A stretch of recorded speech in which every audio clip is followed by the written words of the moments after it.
There's another reading of Lord Mayhare.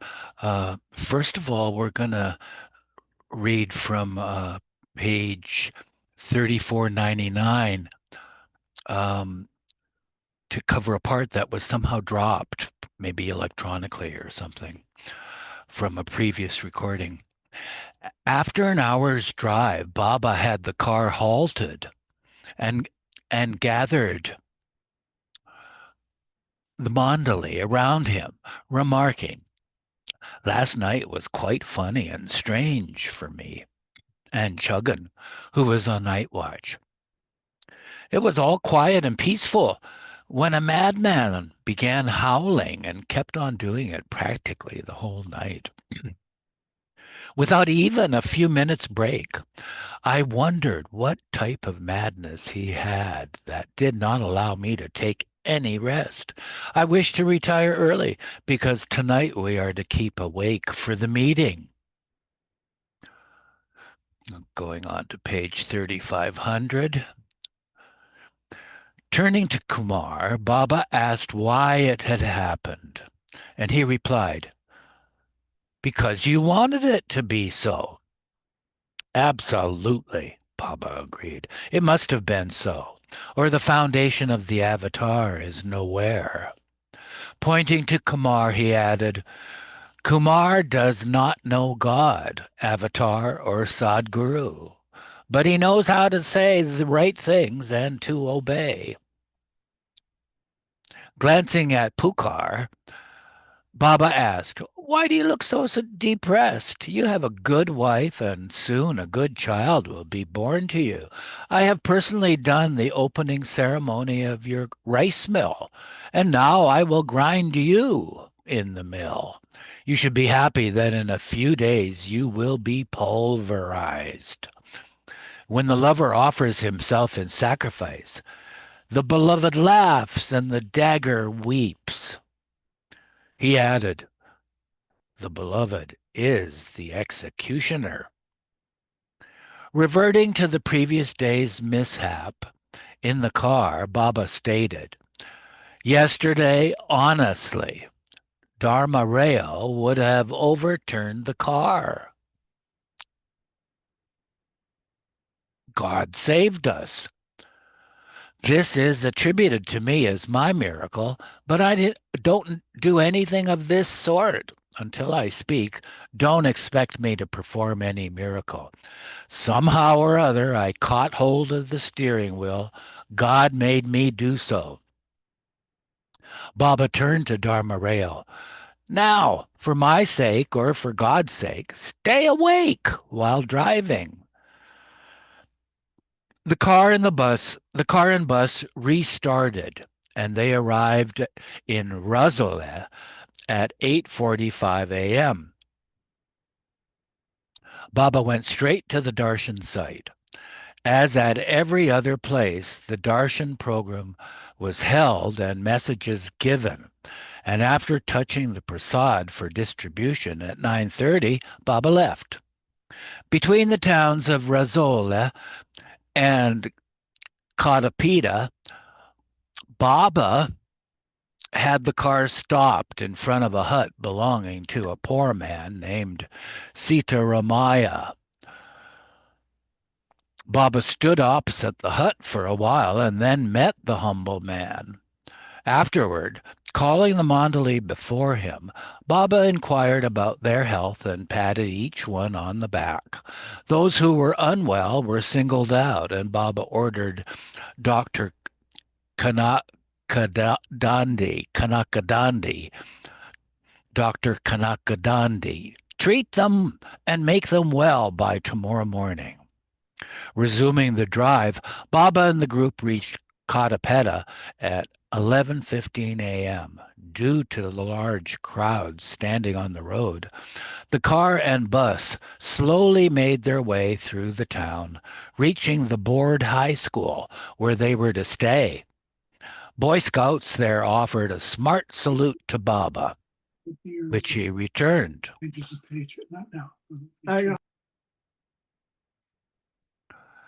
The group had their food in the school, and then at 1 p.m., Baba urged Pukar, sing such a song that will either make us all wide awake or put them to sleep. Pukar sang, and Baba was happy. Baba asked others to sing, which they did. Referring to the previous night's disturbance, Baba commented, when the madman was howling last night at Amalapuram, a thought struck me, and it was that the mess regarding Baka and Fana should be cleared up for the Mandali once and for all. He then began this discourse. In Sufism, the term Fana means passing away, and Baka means abiding.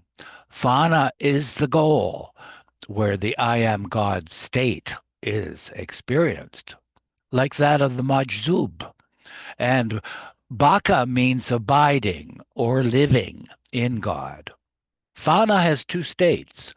The first state of Fana is absolute vacuum, where the mind, body, energy, universes, and even I vanish. Nothing is there. Only consciousness remains in that state. Until Fana, you have consciousness of yourselves, mind, energy, and body. In the first or vacuum state of Fana, everything disappears except the consciousness. But the very next moment, the vacuum state is followed by the second state of Fana, where mind and body don't come back. Even if the body seems to be there, the I comes back. The I of the I am God state. It is the goal. Very few, however, come down to the normal state of consciousness, to the state of Baka, that is, abiding in God. In that state, the life of God is lived.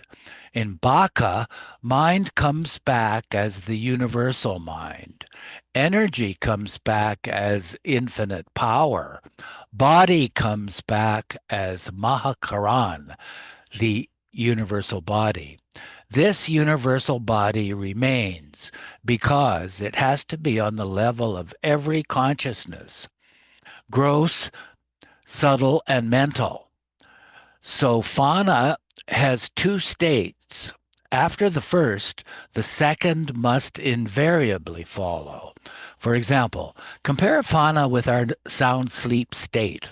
In sound sleep, mind, energy, body all vanish. That is, you are not conscious of them. But as soon as you wake up, you first become conscious of yourself and assert your I. Similarly, in Fana, you become conscious of the real I, or I am God. Fana is spontaneously followed by Baka. The gross Baka means becoming conscious of your living in this world. Nirvan is where God is not. That is the only state where God is not and consciousness is. We'll pause here to change read. Recording is resumed. Go ahead, Meher. In the first state of Fana, which Buddha had emphasized, but which later on was misinterpreted as Buddha having said that there is no God. Reality is that God is. But in that absolute vacuum state, nirvana,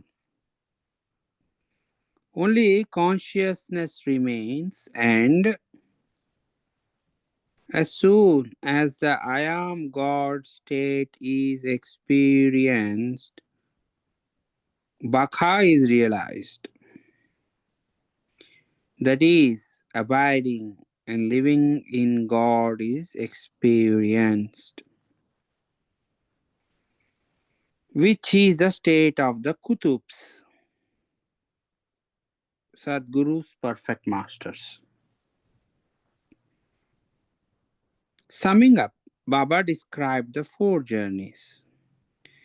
There are four journeys for the soul toward the oversoul, Paramatma. The first journey ends in both the states of Fana, the vacuum, and the I am God states. The second journey ends in Baka. The third journey ends in Kutubiyat, or perfect mastership. The fourth journey ends in dropping the universal body.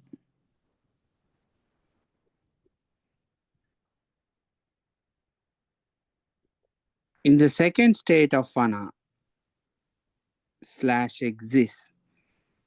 No, that would be I. Oh, so the second journey which ends in Baka. In the second state of Fana, I exist. But it is I as in I am God, which is there. That is the goal. The first journey ends in becoming God. I am God. Aham Brahmasmi. Anal Haq. The second journey ends in living in God. It is actual abiding in God. The third journey ends in leading the life of God. And the fourth journey ends in dropping the body. In the fourth journey, after dropping the body, the second state of Fana is continuously, everlastingly experienced. Even after the body is dropped, the conscious infinite individuality of I am God is retained eternally.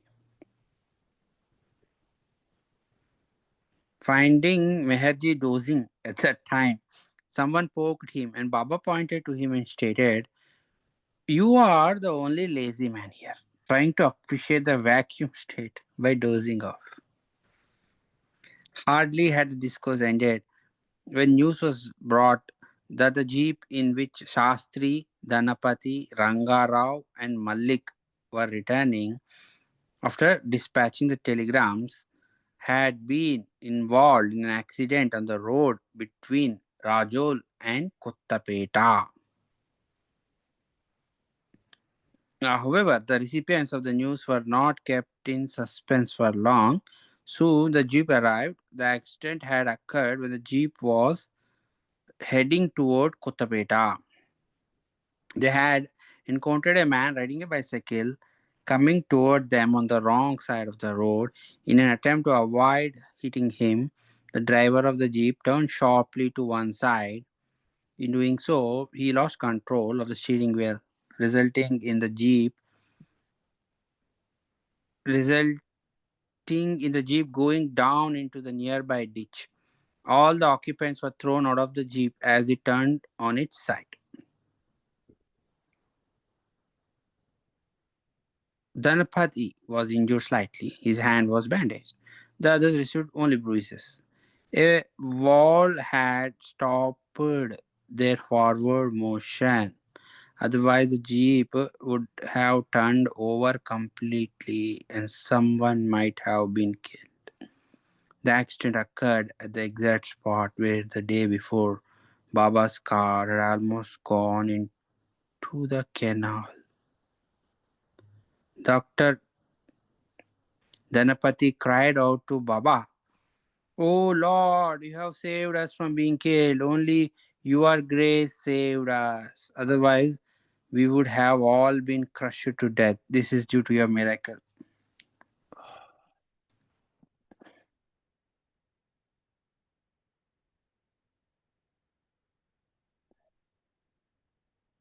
We finish that page. Yeah, thank you.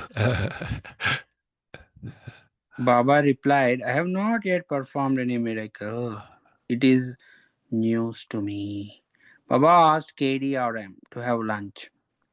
And then at 2 in the afternoon, accompanied by the group, he went to National Club building where he was to give darshan. After being received by the secretary of the Meher Center, Baba sat down for a while on the floor and the Vijayawada messages were read out to the crowd. Ramju then read the message material and spiritual science, which Janardhanam translated into Telugu. For 2 hours, Baba distributed prasad to the assembly, which numbered about 4,000. He stopped the distribution at 4 o'clock and walked outside to a mango tree, sat down under it, and remained quiet for a few minutes. Then they all left for Rajmandri, where the meeting of the workers was to be conveyed. They arrived there at 6 o'clock. There's a picture of Baba at that venue, probably national building. Andhra 1st March. Okay. This is the same day, I know. Yeah. By the way, my father is from that village, Rajol, from where they all started to journey back. So cool. At 9 o'clock on 1st March 1954, the meeting of all those assembled in the Gurukul Hall at Rajahmundry began. Several of the Mandali and Andhra workers arrived after the meeting had started. It was an important occasion for each, who observed. Meher Baba's explanations will serve as a beacon to pilgrims on the path for ages to come, giving them a true understanding of what real work for the avatar consists of and what it means. Baba first handed everyone a cup of coffee to help them keep awake. Thereafter, in explaining the significance of his darshan programs, he stated, "Today is not a political or social meeting, but a meeting of the divine cause. This meeting reminds me of my previous meetings during my previous incarnations. It has never been truer than in the spiritual cause that history repeats itself. During those past periods, the circumstances were different, but the same God and the same cause.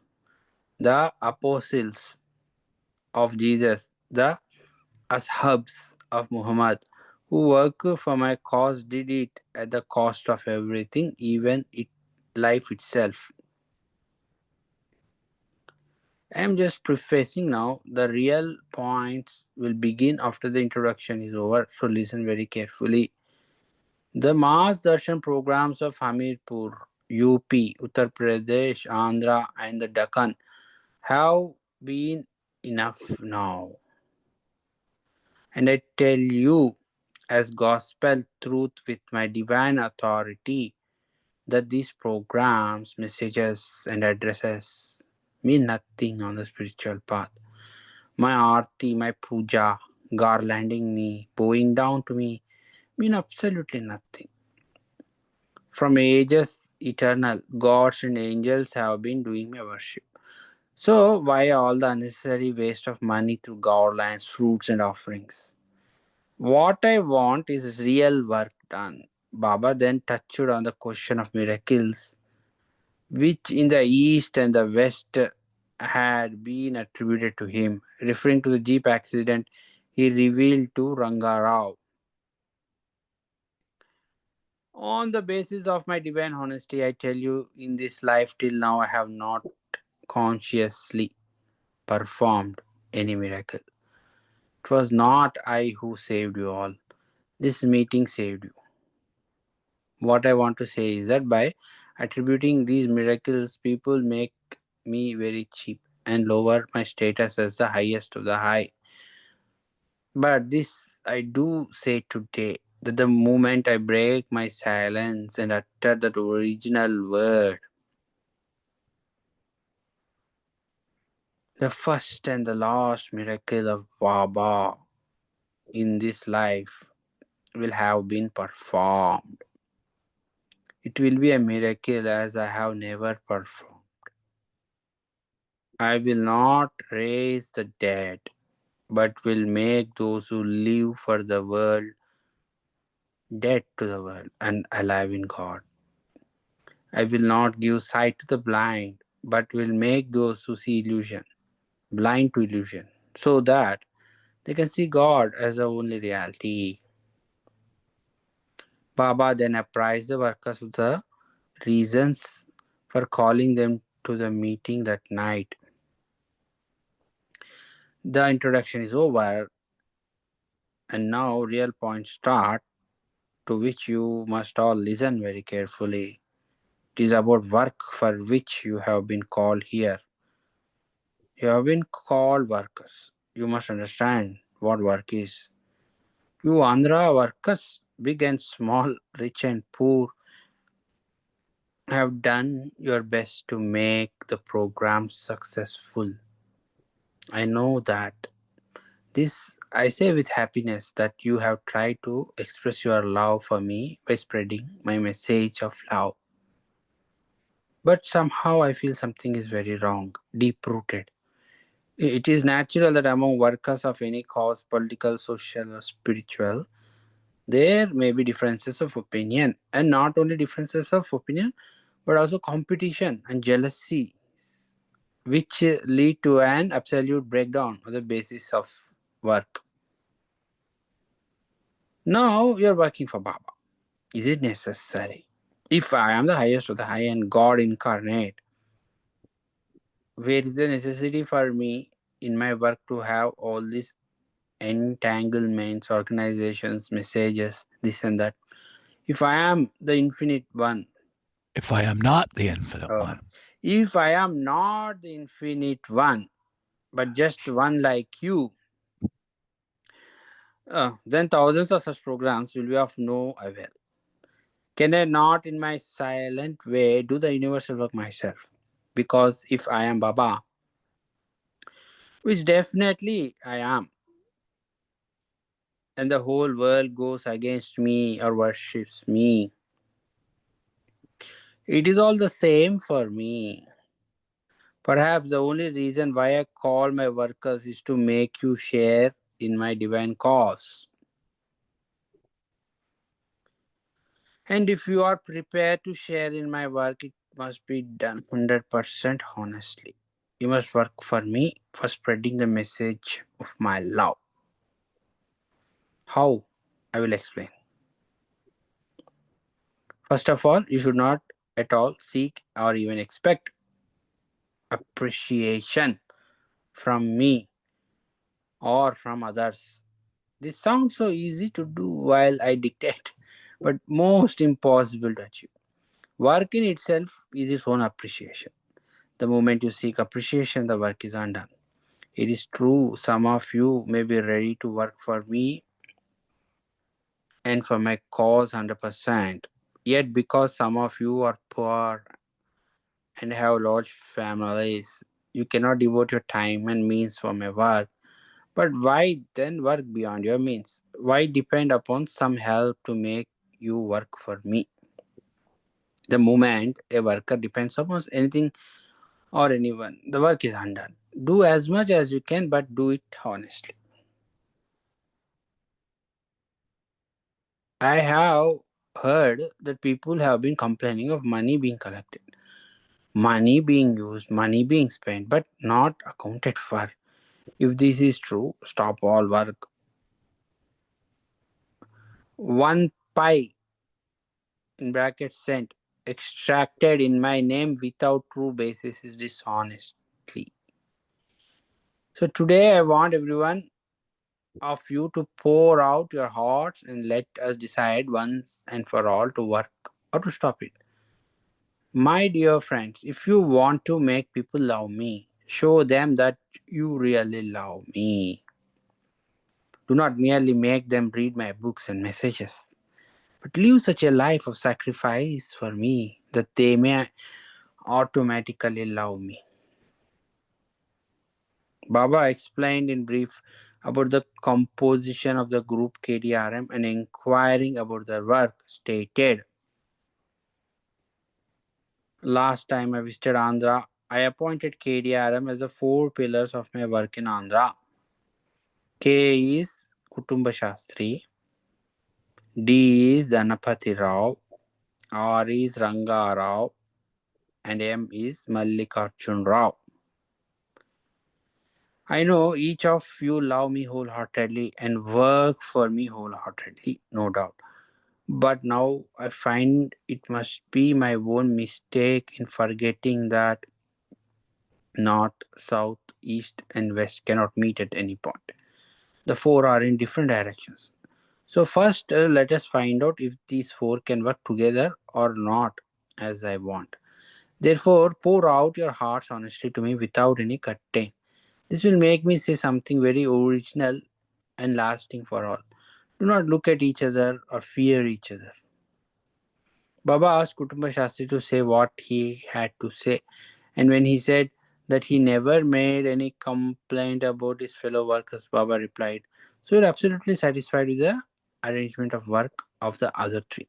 Shastri explained that it was not a question of his feelings but of obeying Baba's orders. Baba had impressed upon all members of KDRM to work in unison, but as Shastri explained, it was found impractical due to three reasons. First, they're living at different places. Second, the different temperaments and methods of working. And third, no possibility of consulting with one another. Continuing, he said that he did not like the method some of his colleagues used to do things, namely certain lapses on their part, such as failure to keep proper accounts for all financial transactions, etc. Baba then asked the other members of KDRM in turn to say what they had to say. The discussion that ensued gave an impression that there were deep differences among all four men. All four wanted to do work for Baba with love, but there was a lack of unanimity. Other workers had become totally dissatisfied with KDRM and bitterly complained about them. In response, Baba stated, "I myself have not understood what work you are doing for me. If you are doing only propaganda, it is absurd. I do not want mere propaganda or any kind of false publicity. Never love and never love and honesty I want." I will reread. "I myself have not understood what work you are doing for me. If you are doing only propaganda, it is absurd. I do not want mere propaganda or any kind of false publicity. Never love and honesty I want. If you all cannot do that, then stop what you call work. I am quite capable of doing my work. Therefore, today I think we must try to stop this so called work. This is what I think." Here's a good place to pause and change readers. Oh, go ahead, Marvin. I have often said, I have not yet found one who could love me as I am meant to be loved. There are about 220 men and women from the East and West who have surrendered to me in such a way as to do anything I say. It is a fact. For example, look at Erich. He is intelligent, has a good heart. If I order him to do anything, he will try 100% to cut himself to pieces. Pendu, Meherji, and all others of the Mandali have been with me for so many years and are like that. Each of these 220 Mandali would lay down their lives at my bidding. What I am driving at is that to surrender is higher than to love. And paradoxical as it may seem, to love me is impossible. To obey me is possible, but very difficult. Therefore, to call yourselves my workers and yet not to obey me is hypocritical. A vociferous argument ensued, and Manik Yala Rayo was so upset he began shouting. Baba asked him to stop, but he did not hear the instruction. Baba then ordered him to leave the hall for 5 minutes. The discussion was stopped when Baba announced, I wish to ask God's forgiveness for the weakness and failings of all. Go and quickly wash your face and hands and come back for the prayer of repentance. All left and did as instructed, and the prayer was recited. Baba stood and participated also. Coffee was served again. And when all were seated, Baba addressed Manik Yala Rayo. He said, "Your enthusiasm and love led you astray. I understand you wanted to spread my name through books, and you did it with the best of motives, but without tact. You failed to observe the principle.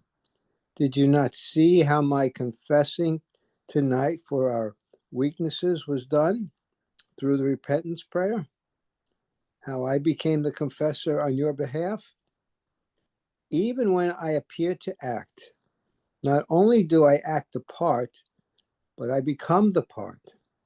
I confess now wholeheartedly, and I not only did it for the whole universe, but actually became the one who confesses. I do not break my own principles. I am free, but the principle must be maintained." When the question of money for work in Meher Baba's name was brought up, one man asked, "How is propaganda possible without finances?" Baba's quick retort was, "It is only without money that Baba's real work can be done. Why propaganda? The word makes me look down. What will you tell people? Suppose you have a lot of money. How will you propagate my cause? Ages ago, my work was done without money. Absolutely. As soon as the question of money appeared, Judas sold me out." Footnote. And the side note says Judas betrayed Jesus by selling secret information about him to the Pharisees for 30 pieces of silver. That information was used to arrest and convict Jesus of insurrection, which led to his eventual torture and crucifixion. End of note. I will now make my points clear. I know KDRM are not dishonest. Kutumba about money is very cautious. I know that Dhanapati has some money with him. Rango Rayo has no money. Malik the same. So it is natural that they think that for Baba's work they must have money. But to depend upon money for Baba's work and to extract money from others by hook or crook for Baba's work is absolute dishonesty from my point of view. Now I will tell you about money and what I think about it. From the day I kept silence, I stopped writing. I even stopped touching money. But from that day until today, you have no idea how much money has passed through my hands. About 1 crore or 10 million rupees. Yet I have no money. I am a fakir. Money passes by me. It comes and goes. But if you depend upon money for my work, then do not work for me, because how will you get money? Let us be very practical. At this, Kutumba Shasti remarked, I feel it is the life we lead that is important. Appreciating his observation, Baba continued, very good. Live such a life which makes others love me. Show them that you love me. To ask people to give you money and then in return you propagate Baba, how does it sound? So I think that unless you have anything else to suggest, the four of you stop what you call Baba work and live the life of love, and by your living, let others come to me.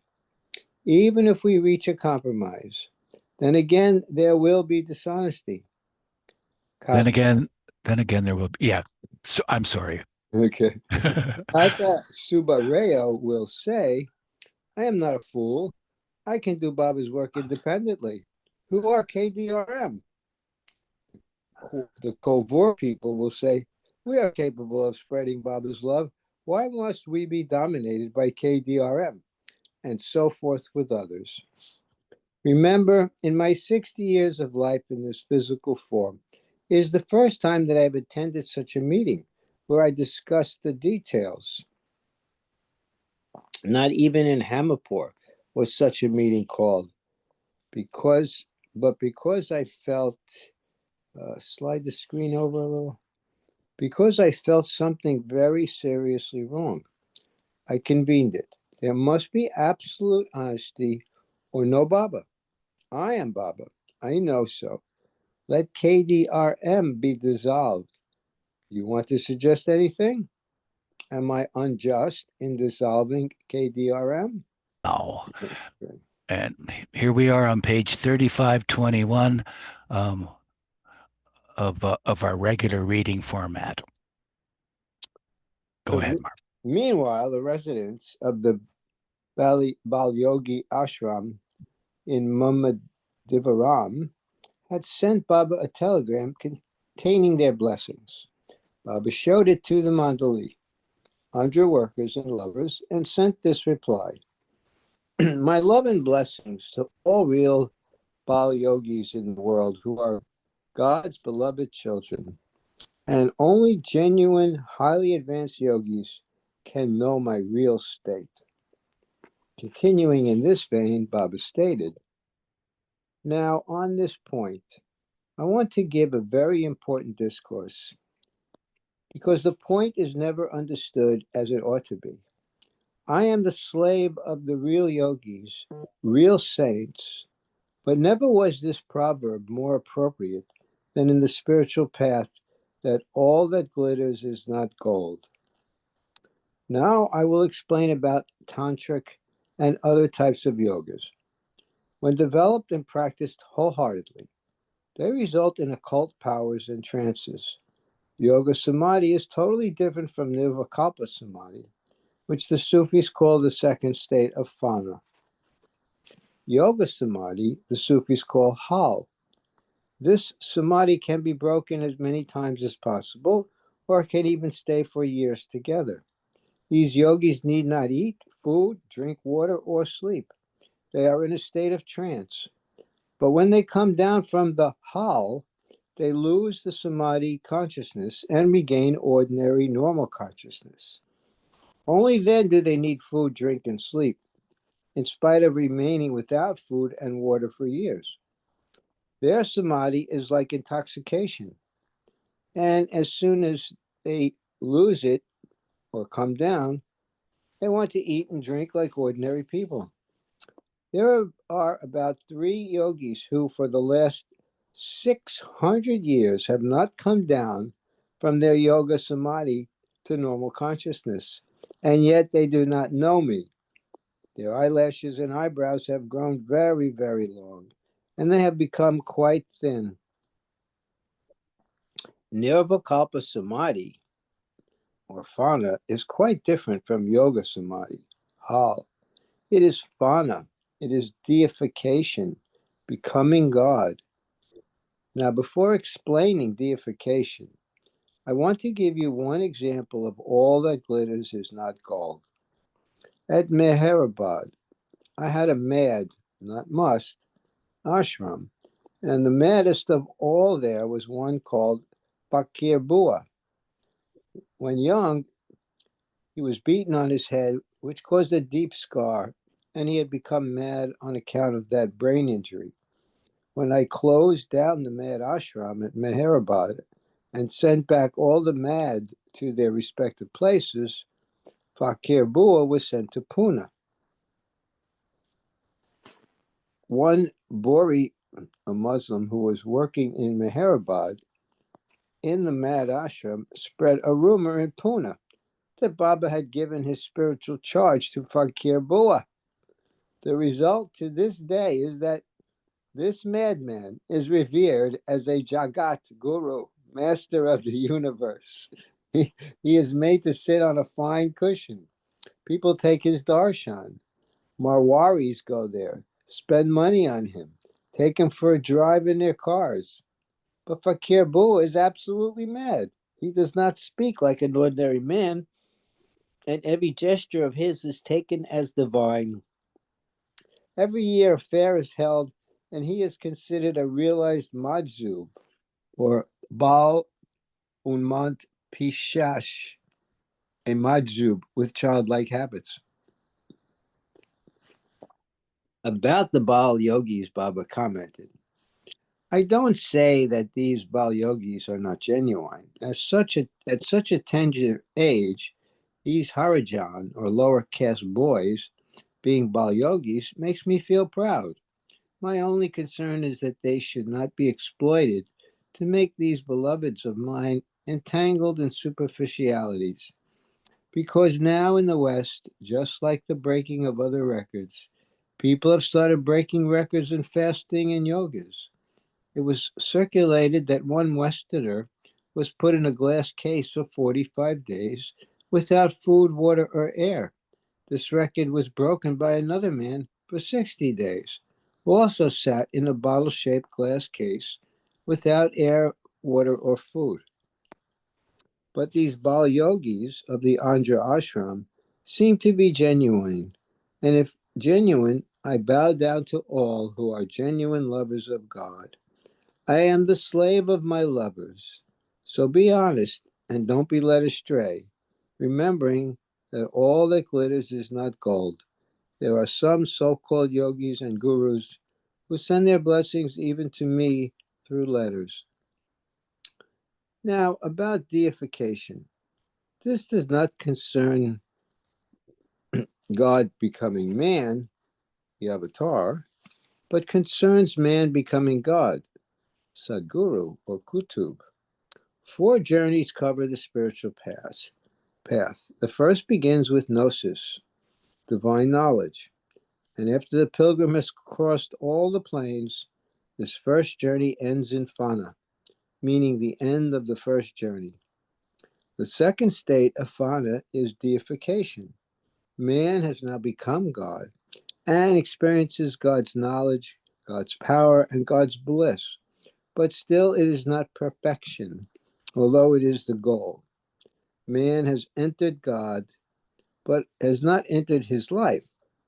Very, very few can leave this infinite bliss and enter the second journey, which ends in baka, abiding in God's life, but not yet living his life. The recording. Yes, Rosalie, please. Thank you. Oh, unmute first and start over again. Unmute. Mass Darshans in Hamirpur and Andhra, 1954. Fana means becoming God. Baka means abiding in God's life.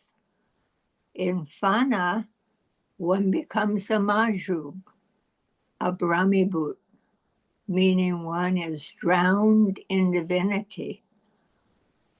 At the end of the first journey, Fana, the pilgrim is only superconscious, meaning conscious only that I am God. In Baka, the second journey, one regains normal consciousness, gross, subtle, mental. He is called a Jivan Mukta, or as the Sufis say, Salik. He is now God and man. He experiences his godhood continuously, constantly, and also his manhood. But as yet, he does not live the life of God. He cannot use the infinite knowledge, power, and bliss that he constantly experiences for the salvation of others. The third journey is for the very, very few rare ones, ending in Kutubiyat, the Sadguru state. Here the realized one now lives the life of God. He uses his infinite knowledge, power, and bliss that he continually experiences. He has brought down the one into the many. He has brought down the independent reality into illusion. The fourth journey ends in the Kutub's dropping his body. And yet eternally he remains consciously and individually God. Explaining further, Baba continued, 1 point more.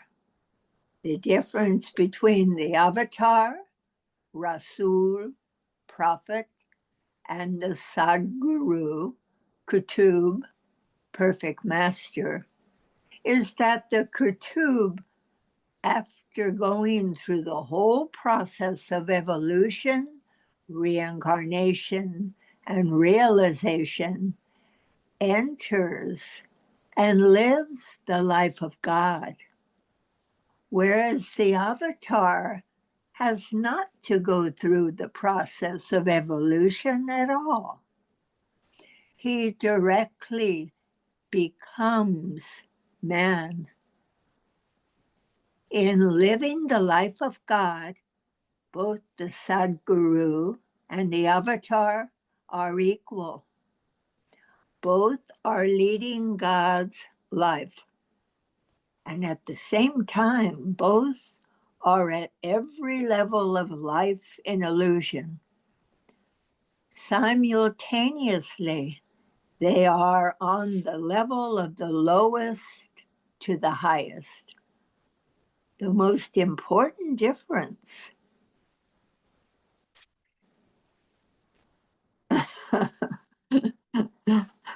I had to look for the most important difference. The most important difference is that the Kutub acts on that level and the avatar becomes that. The Kutub or Sadguru, who is God, suppose he comes down to the level of a confessor and confesses to God. It means that God, in the human form of the Sadguru, is acting as a confessor, confessing to God. He acts like a confessor, and yet while acting, he is conscious of his godhood. The avatar actually becomes the confessor at that moment. And yet, while becoming an ordinary confessor, he still experiences consciously his godhood. And both the avatar and the Sadguru simultaneously retain divine consciousness of their godhood. Later, Baba gave another example of the avatars becoming and the Sadgurus acting on various levels. To make the point of acting and becoming clear, many examples can be quoted. Innumerable examples. For example, the Sadguru cannot and will not fall ill. When he appears to have fallen ill, he acts. When people see the avatar ill, however, he has actually fallen ill. And though he has fallen ill, he has at his back infinite knowledge, power, and bliss. On every plane, the Sadguru acts like a man of that plane. But the avatar becomes that man of the plane. And that is why the avatar can give a universal push. God is everything and in everyone.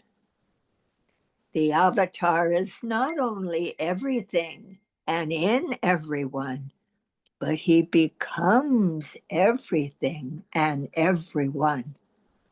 Therefore, the fundamental difference between the avatar and the Sadguru is that on every level and on all planes, the perfect master acts, whereas the avatar becomes that.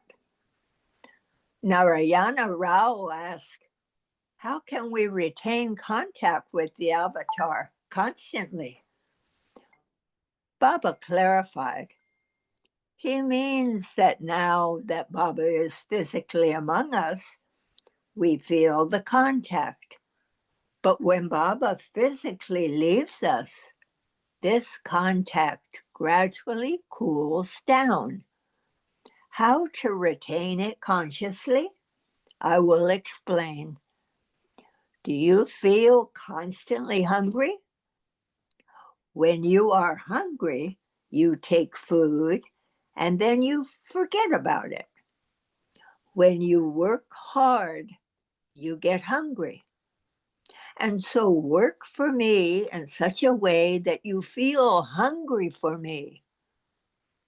Sometimes thinking of me, sometimes working for me, sometimes talking about me, but not continually.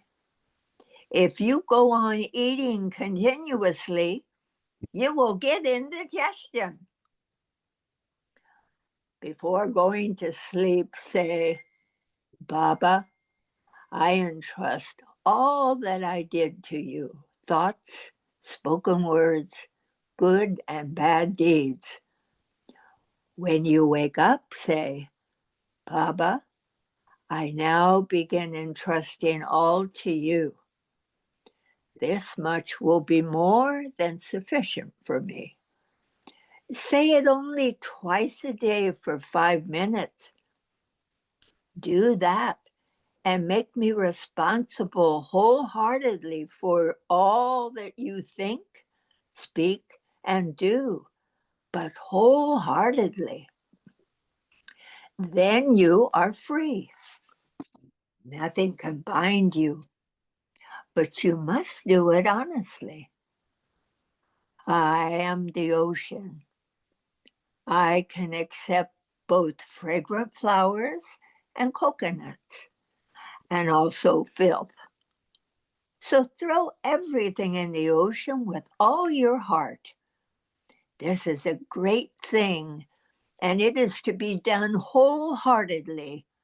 Otherwise, it goes in a pool of water, making it filthy because of your own dirt.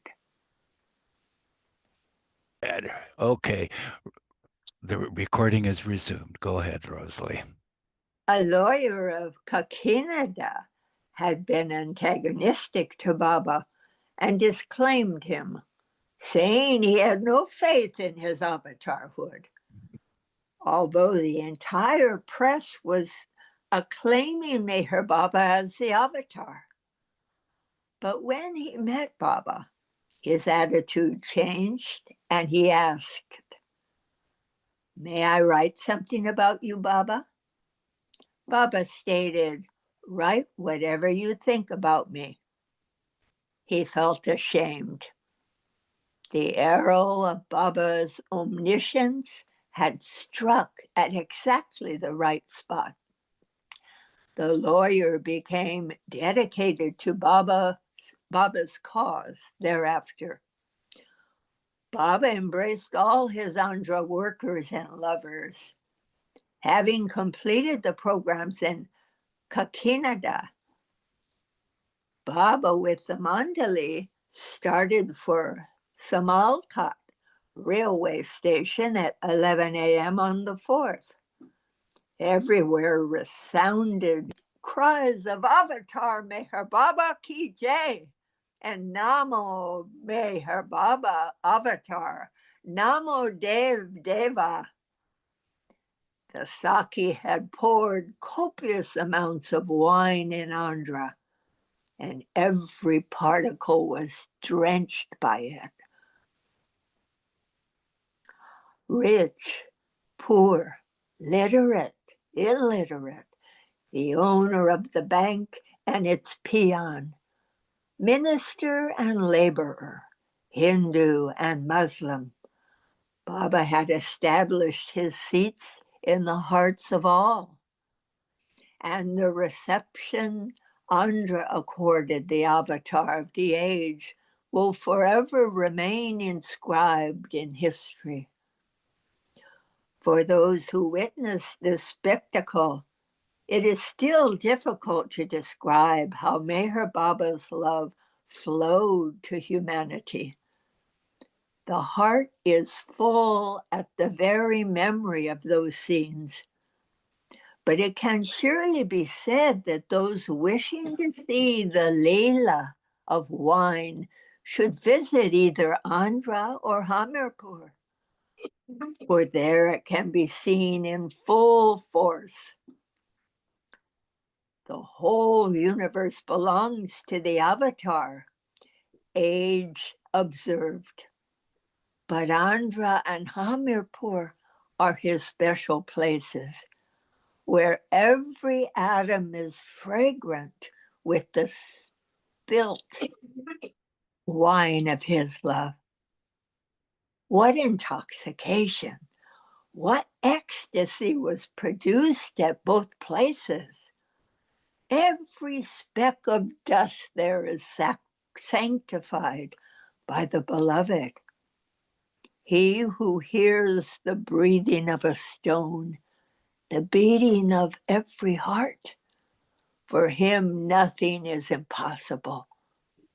In this age, the avatar chose Andhra and Hamirpur upon which to shower his divine grace. When Baba and the Mandali arrived at Samalkot train station, the entire platform was full of lovers and devotees. Most eyes held tears. Most expressions were somber and sorrowful.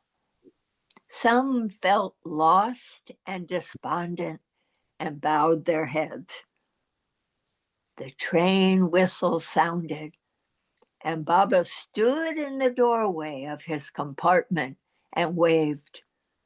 As the train began moving amidst shouts of Jai Avatar Meher Baba, the whole of Andhra, beside itself with grief, burst into tears. How costly, how precious were those tears. They contained wine from the blood of their hearts. But age knew that these self-same tears would one day catch fire and cool the atmosphere of Andhra by burning it to ashes. Along the way, every station platform was packed with crowds of lovers and devotees. Acclamations of Baba's Jai thundered in all directions. Food, cold drinks, cigarettes, and many other baskets of items were pushed into Baba's coach. At stations such as Rajamundry, Kavur, Tadepaligudem, Eluru, and Vijayawada, it seemed as if people had gone mad for God. They wanted nothing more than a single final glimpse of the divine beloved in human form. At all stations, Standing in the doorway, Baba graciously waved to people, signifying that his blessing is always on Andhra Pradesh. There were crowds up to Vijayawada, but thereafter, at other stations, only individuals came to see Baba. Francis Brabazon was wonderstruck by the outpouring he had witnessed and was himself intoxicated. In the train, Baba directed Francis to return to Australia and gave him certain other instructions, since there had not been time to converse with him during the programs. The Mandali were completely exhausted. While traveling with Baba, there was no question of ever resting. Again, as per his instructions, to ensure his privacy and prevent anyone entering his carriage, Bao had to stand in front of Baba's door at every station. And as soon as the train started, he would run back and reboard his own coach. Erich and Pendu, too, were quite drained. Erich had been required to stand all the while near Baba to read his alphabet board, and Pendu had to see to traveling arrangements and other such matters. On Saturday morning, 6 March 1954, Baba and the Mandali arrived in Pune. Baba was driven to Bindra House by Adi Sr. and from there to Mahabaleshwar. Meherji, Nariman, and Francis proceeded to Bombay. Yeshwant Rao and Krishnaji to Sakori. Adi Sr., Chuggan, and Dake to Ahmednagar. Sidhu and Savak Katwal to Mehrabad, and Jalbai and Sadaji Patil to their homes in Pune. Aluba, Bao, Erich, Gustaji, Kishan Singh, Krishna, and Shahastra returned to Mahabaleshwar, arriving the same day. In Mahabaleshwar, the men Mandali resided once again in outer cottages of the Aga Khan bungalow, and Baba with the women in the main house. Baba described his trip to Andhra to the women, and also to Don, Nilu, and Kakabad, who had stayed behind while Baba was away. Kishan Singh was instructed to remain with the Mandali till the end of March, and the men enjoyed his company until then. Thank you